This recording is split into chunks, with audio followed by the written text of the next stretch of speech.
Speaking of Kim Pao, Okay. Ayan Kay na. Dilex muna tayo. Oh, sige, sige, bigyan muna natin ang Kim Pao, di ba? Sige. muna. Okay. I-share nyo muna mga Kim Pao. Siyempre, ginanap kagabi.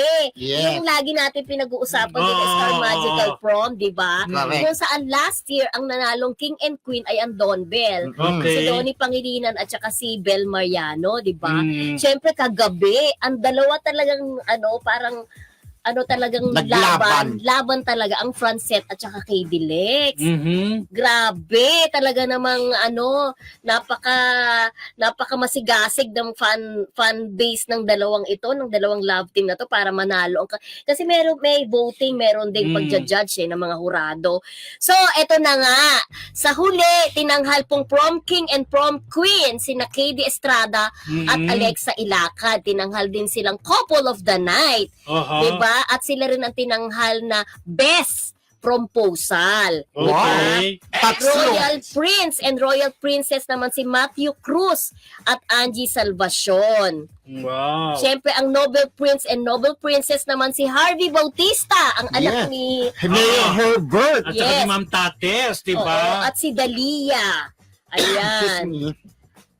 Siyempre, ang nanalo namang Charming Prince and Charming Princess ay si Raiko Mateo, yung child star. Oo, malaki na yun, I'm sure, si Raiko. Oo, malaki na Yung siya. kasabay ni Bugoy. Oo. Kasabay ni Bugay. Sabagay, Tama. Bugay ba? And Trisha Gomez. Oo. Siyempre, ang gorgeous glow princess of the night naman si Hadia Santos na kapatid ng singer. Oh, Sino? Eric Santos. Santos. Oh. Yes, yun naman ang nanalong gorgeous glow princess of the night. Oh. Diba? Nako, nababasa ko ang mga mga comments ng mga netizens. So, itinanghal ng si KD at saka si Alexa bilang prom king and queen. May nag-aampalaya ba? May Oo. nag-aampalaya doon. Lutong Macau daw. How come daw na nanalo yung dalawa?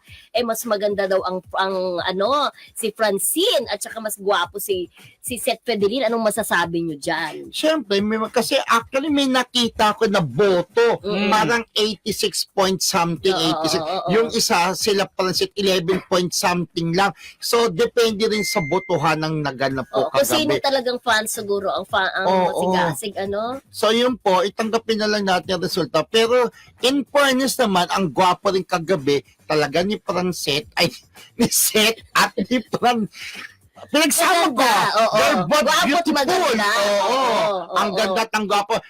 Parang ngayon, parang ang laki-laki ng katawan ni Prince ni Seth. Nakalabas yung di ba, nakagano, tapos puti-puti. Tapos ito, blue-bluehan naman ito si Seth, Francine, pinagsasama ka. Pero in fairness, ang ganda naman talagang gwapo. Deserving din naman talaga manalo ang KD Lex, di ba? Oo. Ang So, nagputong ba yun sa oo. kanila ng Don corona? Bell. Ay, ang Don Bell. Correct. Oh. Diba, kaunti lang naman talaga yung mga awards kagabi. Hindi kagaya Oo. dati Pero marami tuloy-tuloy. silang presentation, like nagkutilyon sila, Mm-mm. tapos nag-dance sila, kumanta sila.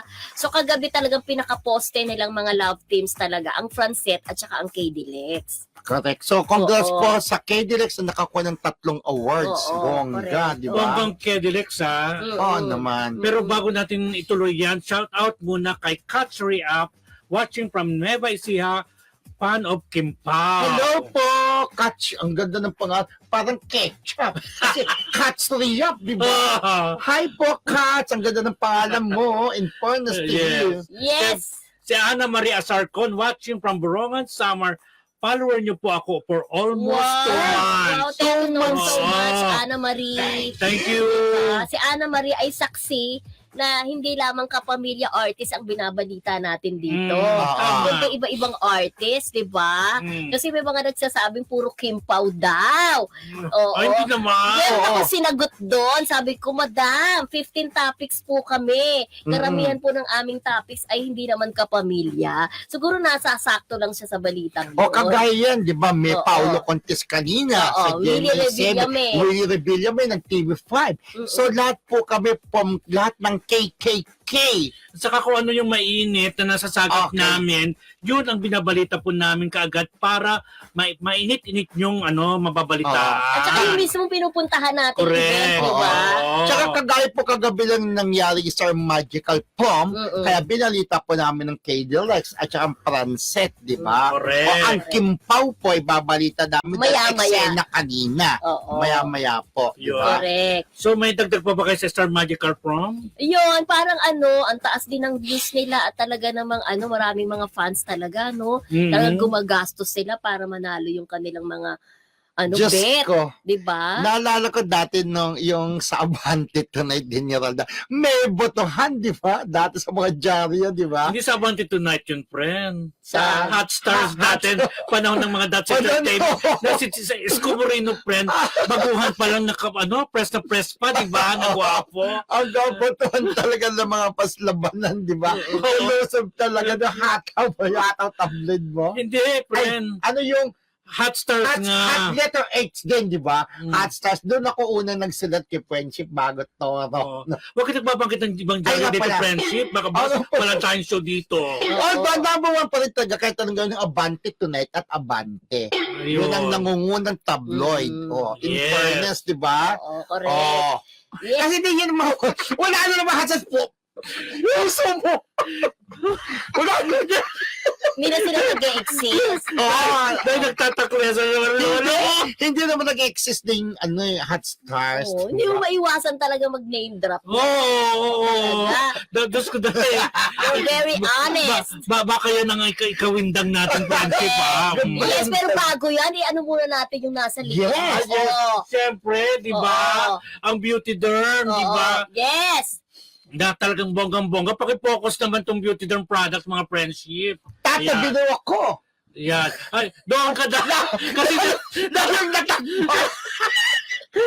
Sabi na talaga. sa laki ng katawan, friendship, Oh, ha? yan. Ayan, di ba? Ayan, bonggang-bongga ang beauty derm product. At syempre, lagi natin yung blank set na talaga namang pampaganda talaga ng mukha, itong blank Ang set. paborito Diba? kong charcoal friendship. Ang charcoal, ang charcoal charmer, di ba? Alam mo, habang wala ka Oh. pang charcoal, kumuha ka muna ng uling. Yung pinang-iihaw. Oo, Ilalagay mo muna sa ganon. Nagluluto ang barbecue, O, no? pwede yun. Ilalagay mo muna At sa syempre, mukha ang mo. Kensen Viva Gen na para sa Oo. mga yung mga nananamlay na kailangan ng energy, ito talaga, friendship. Oo. Para energy. Kaya pala punong-puno ka ng energy. Talbog. Pagoda Philippines na nga ako ngayon sa mga oras na ito. Oo. Yun. Ano naman yung na yan, charcoal foam na yan. Yan, wash. Parang Alam mo, sabon. pag-explain nga ito, Ma'am Ray. Oo, parang sabon yan. Oo. Facial cleanser. Talaga. Oo. Yan. Maganda rin yan sa mukha. Bongga siya. Oo. Diba? Siyempre yung kanilang set. Diba? Oo. Rejuvenating set. Maganda Oo. yan. Ito yung Aha! body wash, di ba? Body wash. Tama. Ayun, bonggang-bongga rin siya. Mm-mm. At ang Ayan. kanilang mineral, mineral powder, press powder, di ba? Ito to, friend? Yes, oo. Oo. Na pwedeng, Ginagamit natin yan dito pag Oo, nagme-makeup tayo sa Marisol Academy ng Correct. 3 AM, di ba? at siyempre, friendship, di ba? Si Ma'am Ray talagang sumusuporta sa Casoso Foundation, di Ayan. ba?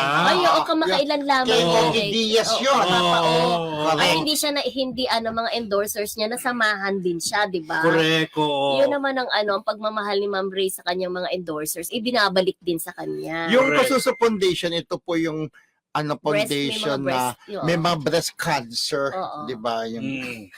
Ayan. Kailangan mo talagang kailangan niya talagang no? hindi yung mga kasi akin nakapunta na ako doon, parang nakakaawa pag nakita mo siya. Pero at least meron isang foundation na sumusuporta sa kanila na ayun nga po, ay si Papao ay meron doon katungkulan sa Kasuso Foundation. Yan, shout out siyempre kay MGDN from Hong Kong. Ay, bongga, Hong Kong! Baka gusto magpalipad ng Hong Kong Hong Kong dollar dollar. si MGDN, di Nakapunta ba? na kami ng Hong Kong, kaya lang mahal. Mura lang ang Hong Kong friendship. Ay, Singapore pala ang mahal. Kita tayo ni MGDN pag nagpunta tayo sa Hong Kong. Yes, malapit na po sa June na bangan Pero parang ang last na Hong Kong natin, yung tayong mga taga-PMPC ng Oo, sama-sama. That was 4 years ago. Ay, ganun ba bago mag-pandemic? Oo, bago mag-pandemic yun eh. Ay, talaga. 20 tayo, 20. Oh, 20 Kaya yun, tayo, ah. di ba? Na meron tayong mga kasamahan na may kanya-kanya ring lakad. Tapos, Diba? yes, si Ira Agapito din. Kim Pao, good evening. From Aba, Saudi Arabia. Yes, Hello. si Ira Agapito, good evening po. Hi, Ira. Oo, aabangan daw tayo ni MGDN sa Hong Kong. Yan, dyan po Yan. kami sa Yan. June. Oo. Yes, thank you po. See you sa June. Hindi Thailand yun June eh. Thailand ba? Alam mo, friend, parang ikaw ang pagod, hindi ako. Hindi kasi kaya una muna Thailand, dediretso ng Hong Kong. Hindi. Ganyan. Yaman ni friendship, Yaman ha? naman. Eh, yun ang tinsinad sa akin nung isang yayaman eh. Ah, talaga? May Kim Oo. Pao ba tayong taga Thailand? Yes. Ay, Alam, Jovelyn Antipatya. alam mo, Ayun. gusto ko kasi mag-night market, di ba? Oo. Ang sarap sa Thailand. Oo. Eto na.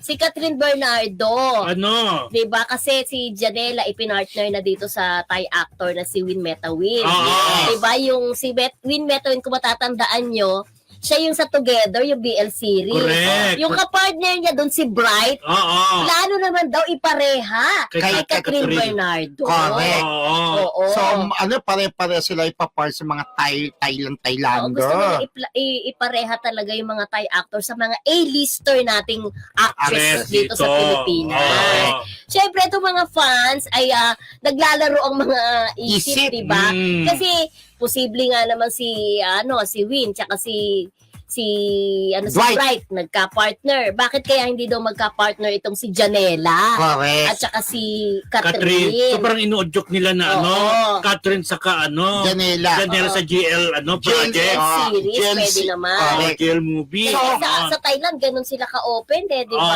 Oo. Dito lang sa Pilipinas, hindi rin masyado yung mga sikat nag-GG. Pero ko, project. I Oo, doubt I doubt. na pabibigyan o hayaan nila gumawa si Catherine ng GL series. Parang hindi pa siya nababae. Pero kung baga, pwede na rin dahil nasa right age na naman sila. Wala namang masama.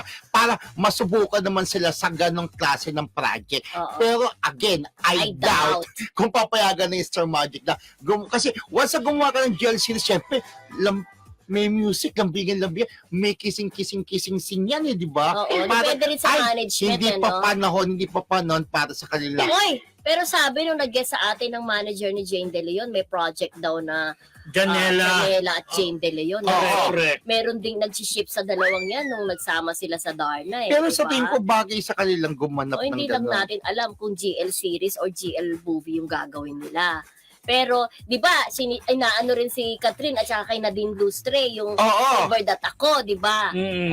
Hindi rin natin alam kung Pero matutuloy lahat yan. ito rin kasi, di ba, gumawa na rin sa Ate B at saka sa Ate Gay nga yung T-Bird at ako. Bakit hindi rin din daw subukan ni Catherine at ni Janela? Kasi bilang mahusay na actress at talented, pwede nilang gawin yun na ibang klaseng role naman, di Oo, ba? pero Kasi- depende rin kasi sa Management. kahandaan ng ating Oo. audience kung tatanggapin nila. Pero, yung T-Bird at Ganung ako, parang wala yata ko nakitang kissing si Ate Gay at si Ate B, no? Parang wala. Meron ba? Hindi ko na matandaan Hindi ko friendship naman- eh. Sa tagal parang- ng panahon. Pero ang ganda ng proyektong yon. Although, ano lang, Ano friend? ayoko na mag-comment. Pero Baka kasi kung ano kata naman din at that sabihan time, mo. kasi, pero, Oo. kumita naman yung movie. Mm. Alam mo na. Mm-mm. Di ba? Yung T-Bird at ako, yung kay Tomboyista Appeal, si Ate Guy at babae niya, si Ate B, di ba? Correct.